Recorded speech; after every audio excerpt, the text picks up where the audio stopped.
قرآن مجید فرقان حمید کی جس آیہ پاک کی تلاوت کا شرف میں نے حاصل کیا، یہ سورہ بقرہ کی آیت نمبر 283،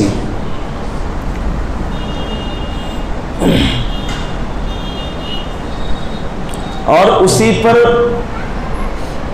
روزوں کی فضیلت بھی اور روزوں کے مسائل بھی بیان کیے جائیں گے انشاءاللہ۔ احادیث میں ہے رسول اعظم صلی اللہ تعالی علیہ وسلم کا فرمان، جس نے 3 چیزوں کی حفاظت کی وہ یقیناً اللہ کا ولی ہے،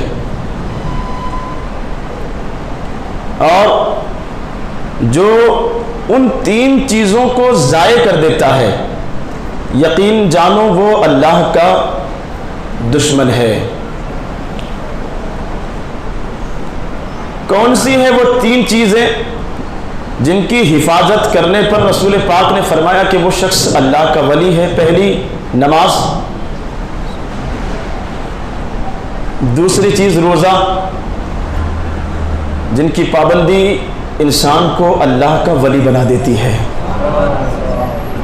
نماز، روزہ، اور تیسری چیز آپ کو شاید تعجب ہو لیکن وہ ہے جنابت کا غسل، یعنی ناپاکی کا غسل۔ ناپاکی کی حالت میں پاکیزگی حاصل کرنے کے لیے جو غسل کیا جاتا ہے وہ غسل۔ یہ 3 چیزیں ہیں جس نے ان 3 چیزوں کی پابندی کی اللہ تبارک و تعالیٰ کا قرب اسے حاصل ہو جاتا ہے، اور جو ان 3 چیزوں کی حفاظت نہ کرے، ان 3 باتوں پر صحیح سے عمل نہ کرے، حضور نے فرمایا کہ وہ اللہ کی رحمت سے دور، اللہ رب العزت کے قہر و غضب کا شکار، یعنی اللہ کا دشمن مراد یہی ہے کہ وہ اللہ کی رحمت سے دور ہے، جو نمازوں کی پابندی نہ کرے، روزوں کی پابندی نہ کرے، اور اس کے بعد جب غسل اس پر واجب ہو تو فوراً غسل نہ کرے بلکہ تاخیر کے ساتھ جان بوجھ کر لیٹ کر کے سارا دن ناپاکی کی حالت میں ادھر سے ادھر گھومتا پھرتا رہے، جلدی غسل نہ کرے، ایسا شخص اللہ کا دشمن ہے۔ تو ہمیں چاہیے کہ ہم ان باتوں پر عمل کرنے کی کوشش کریں، اور جب بھی غسل واجب ہو تو فوراً غسل کر لیا کریں۔ جتنی دیر ناپاک رہیں گے اتنی دیر وہ جو رحمت کے فرشتے ہوتے ہیں ہر انسان کے ساتھ حفاظت کے لیے بھی، بندہ جب ناپاک ہوتا ہے تو وہ فرشتے اس سے دور ہو جاتے ہیں، قریب نہیں آتے، اور جب فرشتے قریب نہیں آئیں گے تو شیطان قریب ہوگا، بلائیں قریب ہوگی، ایسے میں نقصان ہونے کے امکانات ہیں، ہے نا، جانی بھی اور مالی بھی نقصانات کے امکان ہیں، لہذا ہمیشہ پاک و صاف رہنے کی عادت بنائیں۔ ایک اور حدیث شریف کا مفہوم، رسول اعظم علیہ السلام کا فرمان، اللہ تبارک و تعالیٰ کی تمام جنتیں 4 قسم کے لوگوں کی خواہش مند رہتی ہے۔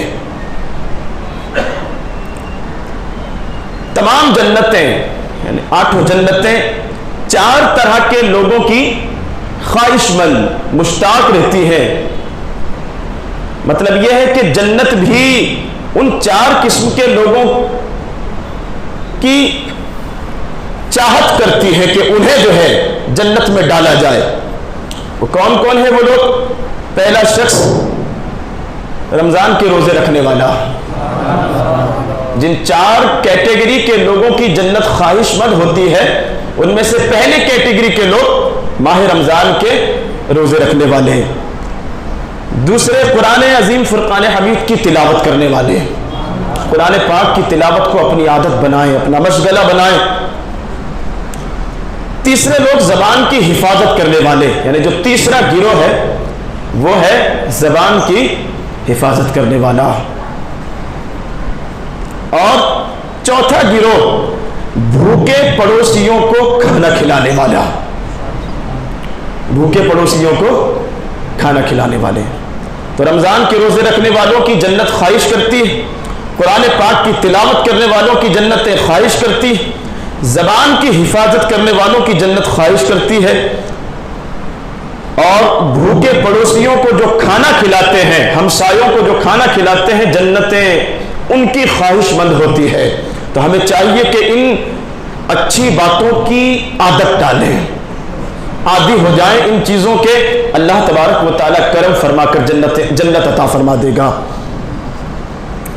یا ایک چیز قابل غور، زبان کی حفاظت، اکثر لوگ جو ہیں وہ اس بات سے غافل ہیں، زبان کی حفاظت نہیں کر پاتے۔ حدیث شریف کے الفاظ من سکت نجا، جو خاموش رہا وہ نجات پا گیا۔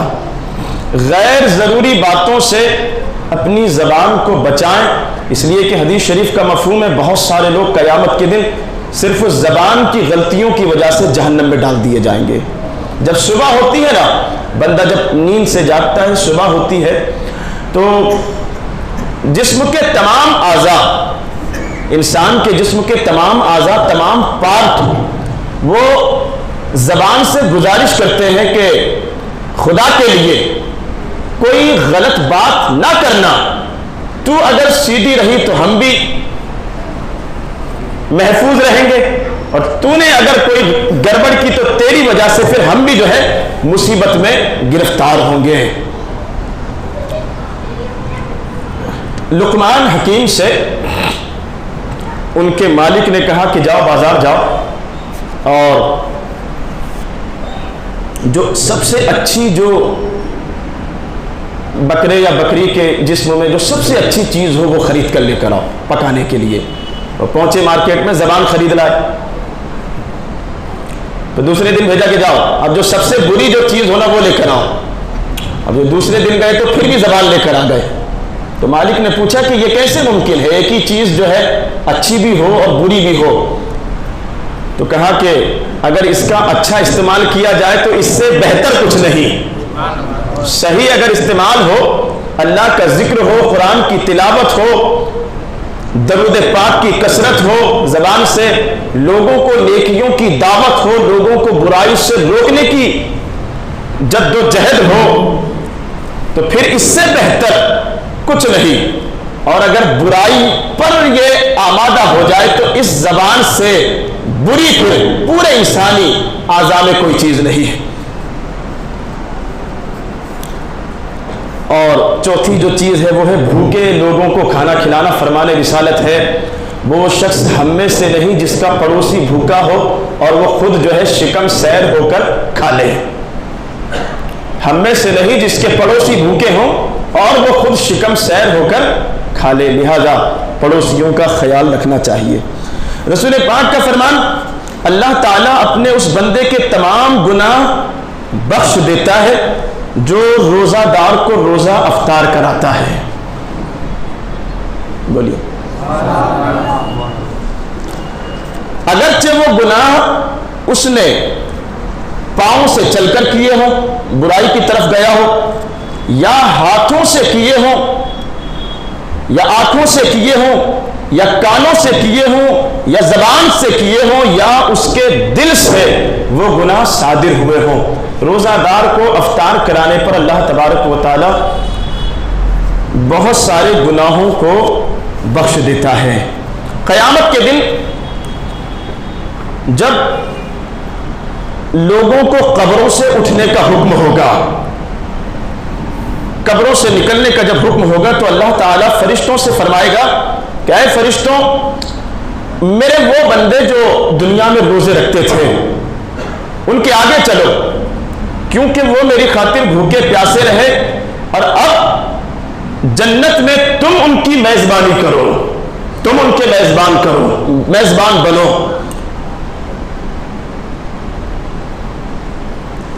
ایک عجیب قسم کا واقعہ ہے، وہ سماعت کر لیں اور اس کے بعد پھر روزے کے مسائل بیان کیے جائیں گے انشاءاللہ۔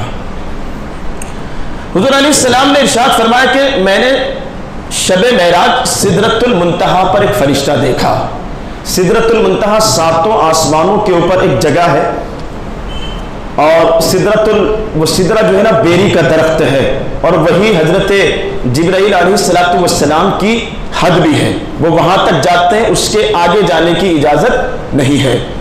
تو حضور کہتے ہیں میں نے معراج کی رات وہاں پر ایک فرشتہ دیکھا سدرۃ المنتہا پر، جس کو میں نے اس سے پہلے کبھی نہیں دیکھا تھا۔ فرمایا کہ اس کا طول و عرض کی مسافت 1,00,000 سال کے برابر، یعنی اس کا جسم اتنا لمبا چوڑا تھا کہ 1,00,000 سال کے برابر جو ہے بندہ سفر کرے تب جو ہے اس کے جسم کو پار کر سکے۔ اس کے 70,000 سر، کتنے؟ 70,000، ہر سر میں 70,000 منہ، 70,000 سر اور ہر سر میں 70,000 منہ، ہر منہ میں 70,000 زبانیں،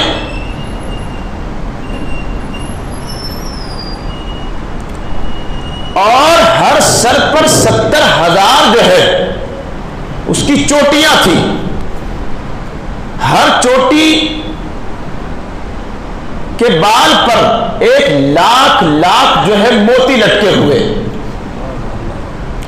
اور ہر موتی کے پیٹ میں، یعنی ہر موتی کے اندر بہت بڑا دریا بہتا ہوا موتی میں، اور ہر دریا کے اندر بہت بڑی بڑی مچھلیاں، اور ہر مچھلی کے پیٹ پر لکھا ہوا لا الہ الا اللہ محمد رسول اللہ۔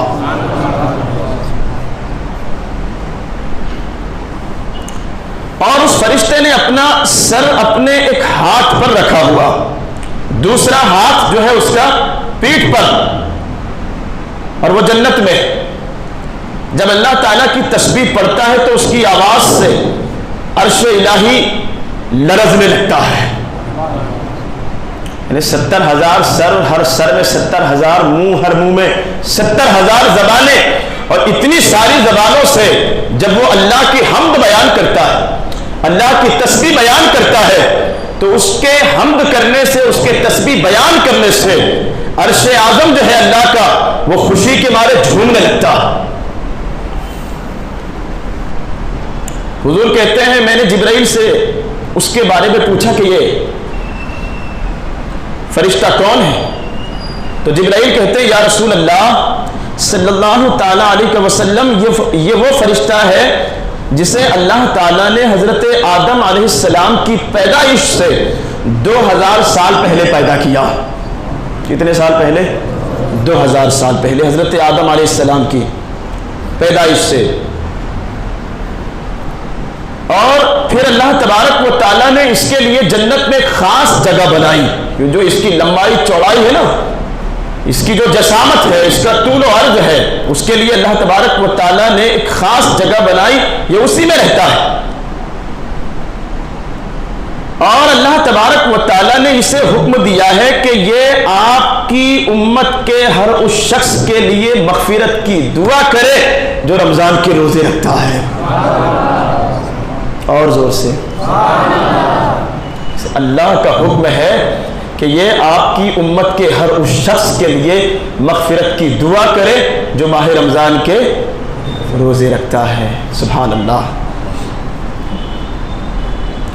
پھر حضور علیہ الصلوۃ والسلام نے اس فرشتے کے آگے 2 صندوق دیکھے، 2 باکس دیکھے، اور ہر صندوق پر تالے لگے ہوئے تھے۔ جبرائیل سے پوچھا جبرائیل ان صندوقوں میں کیا ہے اور ان پر یہ تالے کیوں لگے ہیں؟ تو جبرائیل کہتے ہیں یا رسول اللہ یہ جو فرشتہ ہے نا اسی سے پوچھئے کہ یہ جو صندوق ہے، باکس ہے، ان میں کیا ہے؟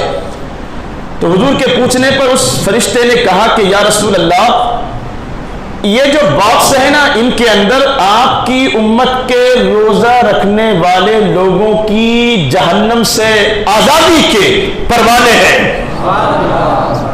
یہ جو باکس ہیں ان کے اندر آپ کی امت کے جو روزہ دار ہیں ان کے نام ہیں، اور نام کے ساتھ ساتھ وہ جو جنت کا ضمانت نامہ سرٹیفکیٹ ہے نا وہ اللہ تبارک و تعالیٰ ان میں رکھا ہے، اور وہ جو ہے آپ کی امت کے روزہ داروں کو قیامت کے دن عطا کیے جائیں گے۔ تو اس سے آپ اندازہ لگائیں کہ ماہ رمضان کے روزوں کی کیا عظمت و فضیلت و برکت ہے۔ ایک ایسا عجیب الخلقت فرشتہ جس کے 70,000 سر ہوں، ہر سر میں 70,000 منہ ہوں، ہر منہ میں 70,000 زبانیں ہوں، اور ہر زبان سے ایک مرتبہ میں آپ سوچیں کہ وہ کتنی تسبیح پڑھتا ہوگا۔ بلکہ یہاں یہ بھی ہے کہ ہر زبان سے الگ الگ تسبیح جو ہے وہ پڑھتا ہے، ایک ہی سر میں وہ زبانیں ہیں اور ہر زبان سے وہ الگ الگ تسبیح پڑھتا ہے۔ انسان سمجھتا ہے کہ ہم نے جو دیکھا وہی سب کچھ ہے، نہیں، یہ جو کائنات ہے نا، بہت سے عجائبات اللہ تبارک و تعالیٰ نے رکھے ہیں اس کائنات میں، ایسی بے مثال اور عجیب مخلوقات ہیں جن کی حقیقت کو صرف اللہ جانے اور اللہ کے رسول جانے۔ لیکن پھر بھی اے انسان، آپ کی فضیلت کا کیا کہنا۔ رب تبارک و تعالیٰ فرماتا ہے وَلَقَدْ كَرَّمْنَا بَنِي آدم، ہم نے آدم کی اولاد کو عزت دار بنایا، ہم نے آدم کی اولاد کو عزت دار بنایا۔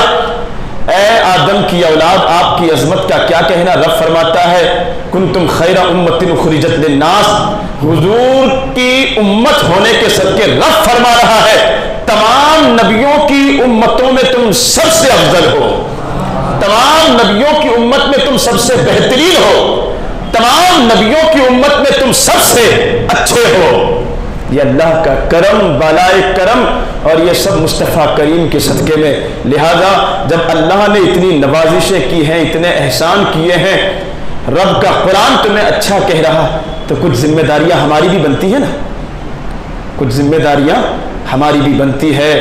اللہ کریم ہمیں ان ذمہ داریوں پر عمل کرنے کی توفیق عطا فرمائے، آمین بجاہ نبی المرسلین۔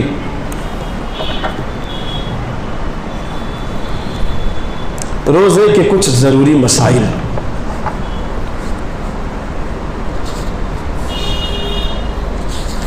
آپ حضرات کے ذہن میں اگر روزے کے حوالے سے کوئی سوال ہو تو فوراً سوال کریں۔ ایک روایت اکثر جو روزوں کے حوالے سے بیان کی جاتی ہے وہ یہ ہے کہ امام حاکم نے کعب بن اجرہ سے روایت کی، رسول اللہ علیہ السلام نے فرمایا کہ سب لوگ ممبر کے پاس حاضر ہوں۔ مسجد نبوی شریف میں لوگ حاضر ہوئے۔ اب حضور علیہ السلام لوگوں سے خطاب کرنے کے لیے، اس واقعے کو اکثر آپ نے مقررین کی زبان سے سنا ہوگا، ممبر شریف پر چڑھنے لگے۔ پہلی سیڑھی پر قدم رکھا، حضور نے فرمایا آمین، دوسری پر چڑھا پھر آمین فرمایا، جب تیسری پر تشریف لائے تو پھر آمین فرمایا۔ تو لوگوں نے حیرت کی کہ یہاں کوئی دعا کرنے والا نظر نہیں آتا، پھر یہ آمین کیوں ہے؟ تو سوال کیا گیا حضور سے، فرمایا کہ جبرائیل علیہ السلام ابھی مسجد نبوی میں حاضر تھے اور وہ دعا کر رہے تھے کہ وہ شخص اللہ کی رحمت سے دور ہو، اللہ کی رحمت سے دور ہو جس نے رمضان کا مہینہ پایا اور اپنی مغفرت نہیں کروائی، یعنی روزے رکھ کر رمضان کی قدر کر کے اپنی مغفرت نہ کرا سکا۔ جبرائیل دعا کر رہے ہیں، حضور آمین فرماتے ہیں۔ پھر دوسری سیڑھی پر جب حضور نے قدم رکھا تو جبرائیل دعا کر رہے تھے وہ شخص اللہ کی رحمت سے دور ہو، جنت سے دور ہو، جس کے سامنے حضور کا ذکر ہو اور وہ حضور پر درود نہ پڑھے۔ آقا علیہ السلام نے آمین فرمایا، اور جب تیسرے درجے پر حضور چڑھے تو جبرائیل دعا کر رہے تھے کہ وہ شخص اللہ کی رحمت سے دور ہو جائے جس کے ماں باپ یا دونوں میں سے کوئی ایک کو بڑھاپا آئے اور یہ شخص ان کی خدمت کر کے جنت نہ حاصل کر لے۔ حضور نے آمین فرمایا۔ تو آپ سوچیں کہ حضرت جبرائیل کی دعا اور جبرائیل کی دعا پر آمین مصطفیٰ، تین چیزیں رمضان کا مہینہ مغفرت کے لیے ہے۔ اس کے بعد جہاں حضور کا ذکر ہو تو درود ضرور پڑھا کریں۔ ماں باپ دونوں ایک ساتھ بڑھاپے کی عمر کو پہنچ جائیں یا دونوں میں سے کوئی ایک ہو تو ان کی خدمت کر کے حضور فرماتے جو جنت نہ حاصل کرے ایسا شخص اللہ کی رحمت سے دور ہو جائے۔ تو اے جنت کے متلاشیوں، جنت چاہتے ہو، جنت تلاش کرنا چاہتے ہو، جنت پانا چاہتے ہو، الجنت تحت اقدام الامہات، جنت اللہ نے تمہاری ماؤں کے قدموں کے نیچے رکھی ہے۔ ماں کو راضی کرو، اللہ جنت عطا فرمائے گا۔ الوالد اوسط ابواب الجنہ، تمہارا باپ جنت کے دروازوں میں سے ایک مین دروازہ ہے، اس کو راضی کیے بغیر اللہ تمہیں جنت میں داخل نہیں ہونے دے گا، چاہے کتنی ہی عبادتیں تم اپنے ساتھ لے کر چلے جاؤ، چاہے کتنی ہی عبادتیں۔ ماں باپ کو اگر ستایا ہے، گالیاں دی ہے، اچھا سلوک ان کے ساتھ نہیں کیا ہے، تو پھر کوئی عبادت اللہ قبول نہیں فرمائے گا۔ لہٰذا اگر زندے ہوں معافی مانگے، انتقال کر گئے ہوں تو ان کی مغفرت کے لیے ایصال ثواب کرتے رہیں، تاکہ اس عمل کی برکت سے اللہ تبارک و تعالیٰ تمہیں معاف فرما دے۔ اب روزوں کے حوالے سے کوئی ضروری سوال آپ کے ذہن میں ہے؟ ضرور پوچھیے، جلدی پوچھیے۔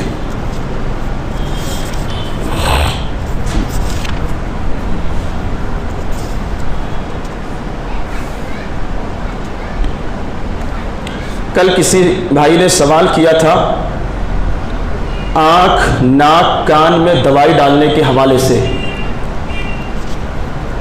جواب پھر سے سنیں آپ حضرات۔ ناک میں دوائی ڈالنے سے روزہ ٹوٹ جائے گا، کیونکہ وہ نالیاں اندر سیدھی جو ہے وہ حلق میں جاتی ہیں۔ ایسے ہی کان میں بھی اگر کسی نے دوائی ڈالی اور وہ دوا آپ کے مغز تک، دماغ تک اگر پہنچ جاتی ہے، یا حلق میں اگر وہ دوا آتی ہے، اس سے بھی روزہ ٹوٹ جائے گا۔ آنکھوں میں ضرورتاً جو ہے وہ دوائی ڈالی جا سکتی ہے۔ کسی بھائی نے سوال کیا تھا کہ کسی شخص نے جان بوجھ کر روزہ رکھنے کے بعد توڑ دیا،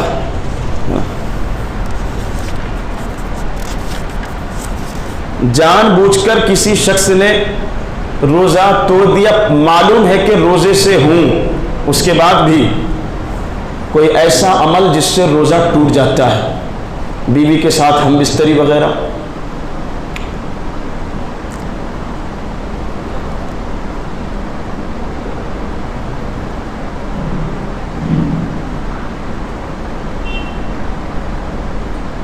یا الٹی آئی کسی کو منہ بھر کر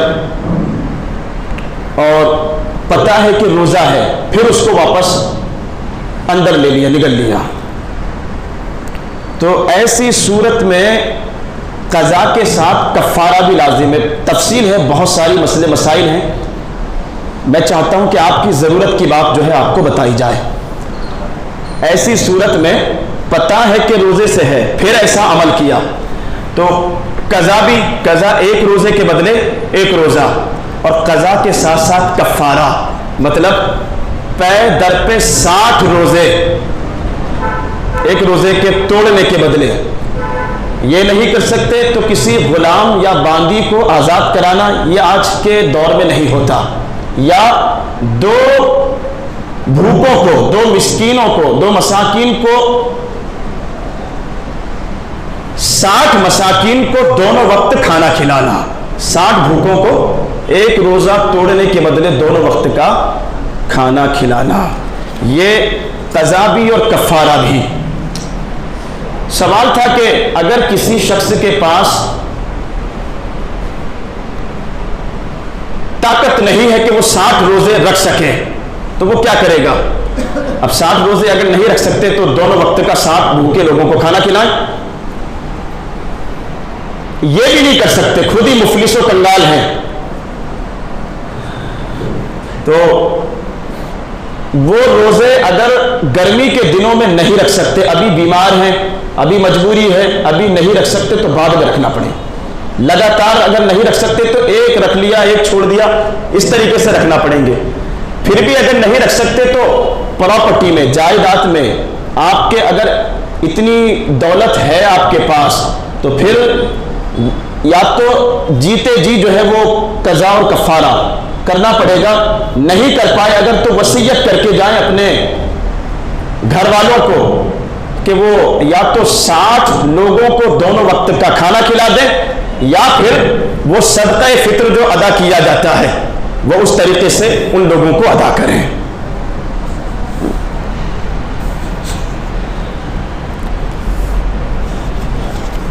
اور جان بوجھ کر کوئی شخص روزے رکھ ہی نہیں رہا، یعنی جان بوجھ کر کہ بیمار پڑ جاؤں گا یا کمزور ہو جاؤں گا، تو یہ سخت گناہ کبیرہ، اللہ کو ناراض کرنے والا عمل۔ اپنی مرضی سے صرف کسی نے سوچ لیا کہ میں روزہ رکھ لوں گا تو بیمار پڑ جاؤں گا یا بیماری دیر سے اچھی ہوگی، تو یہ عذر جو ہے نہیں کام آئے گا۔ ایسے شخص پر لازم ہے کہ وہ سچی توبہ کرے، اور سچی توبہ کرنے کے بعد وہ روزے رکھنا شروع کرے، اور جتنے روزے قضا ہو گئے ہیں ان روزوں کو ایک روزے کے بدلے میں ایک ہی روزہ رکھنا پڑے گا، روزوں کی قضا اس طریقے سے ادا ہوگی۔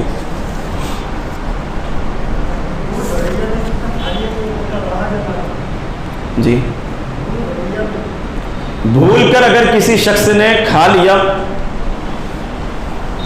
تو بھول کر کھانے کی صورت میں روزہ نہیں ٹوٹے گا۔ کھانا کھا لیا یا جمع وغیرہ کیا اس صورت میں روزہ نہیں ٹوٹے گا، لیکن ہاں جیسے ہی یاد آ گیا کہ میں روزے سے ہوں، یعنی کہ یہ ہے کہ آپ روزہ دار گھر پر نہیں سفر میں ہے، اچانک کہیں گاڑی روکی یا گاڑی روکی آپ نے اور دل میں آیا کہ چلو چائے پی لیتے ہیں، پانی پی لیتے ہیں، خیال نہیں رہا، گھر پر رہیں گے تو پتہ رہے گا کہ روزہ ہے۔ باہر ایسا ہو سکتا ہے، پاسبل ہے کہ اچانک ہوٹل پر رکے، چائے ہاتھ میں لی اور جیسے ہی آپ کو خیال آیا کہ میں روزے سے ہوں تو جو حلق میں ہے نا اس کو بھی باہر پھینک دیں، وہ اگر نکل لیا تو روزہ چلا جائے گا۔ اور پھر جان بوجھ کر پتہ جیسے ہی ہوا آپ کو کہ میرا روزہ ہے اور ایک گھونٹ پانی یا چائے بھی اگر پی لی تو پھر قضا بھی ہوگی اور کفارہ بھی پھر واجب ہو جائے گا، دونوں چیزیں آ جائیں گی۔ پتہ نہیں تھا، پی لیا، کھا لیا کھانا، اس صورت میں روزہ نہیں ٹوٹے گا۔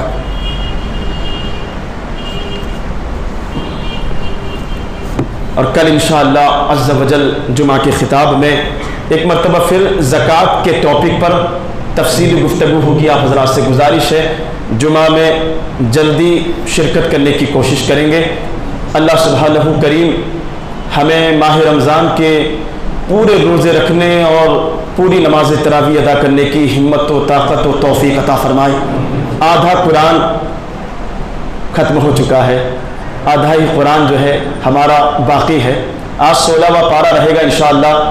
سورہ کہف، سورہ مریم کی تلاوت ہوگی، بڑی برکتیں ہیں سورہ کہف اور سورہ مریم کی، یہ ہم بات کریں گے سنیچر کے درس قرآن میں انشاءاللہ، کیا فائدے ہیں سورہ کہف وغیرہ کے۔ تو آج نماز تراویح میں یہ صورتیں پڑھی جائے گی، شرکت کریں آپ حضرات۔ الفاتحہ۔